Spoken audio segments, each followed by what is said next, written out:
Се отвара ли нов фронт во Иран? Револуционерната гарда го зголемува бројот на војници долж границата со Ирак, откако курдите предупредија дека би можеле да се вклучат во војната на страната на САД и Израел. Пограничниот регион во кој се наоѓаат американски воени бази е цел на напади во изминатите неколку дена откако почна конфликтот на Блискиот Исток. Иранската влада денеска уште еднаш ке изјави дека нема да има никакви преговори со американците, порачувајќи му на Вашингтон дека војната нема да заврши така брзо како што се надеваат. Председателот на Врховниот суд на Иран пак ги предупреди жителите дека секој што соработува со Израел и САД ќе засмета за државен непријател.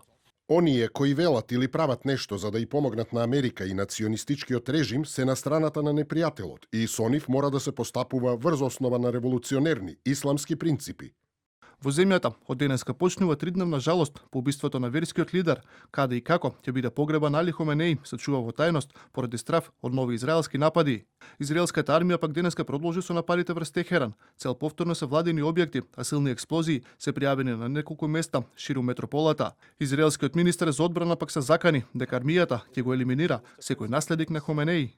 Секој лидер назначен од иранскиот терористички режим да продолжи да го води планот за уништување на Израел, закана кон Соединетите американски држави, слободниот свет и земјите од регионот и угнетување на иранскиот народ, ќе биде недвосмислена цел за елиминација.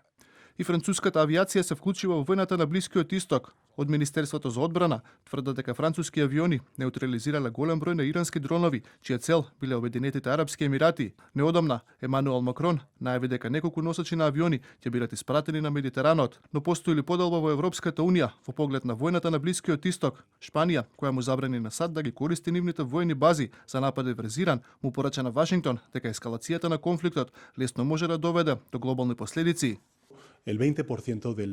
Не смеете да играте руски рулет со животите на милиони луѓе. Вака почнуваат големите катастрофи на човештвото. Ние се противиме на повторување на грешките од минатото. Нашата позиција е едноставна. Не на војна. Нема да бидеме соучесници во нешто што е лошо за светот и спротивно на нашите вредности и интереси, само за да избегнеме нечија одмазда. Американскиот сенат пак денеска ќе гласа за одлуката на Доналд Трамп да започне војна со Иран. Сличен закон се разгледува и во представничкиот дом.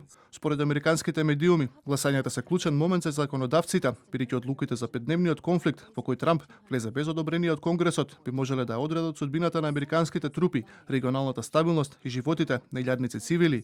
Сепак, како што наведуваат медиумите, мали се шансите да поминат низ Конгресот, каде мнозинство имаат републиканците, а покрај тоа Трамп веројатно би ги отфрлил, дури да бидат усвоени.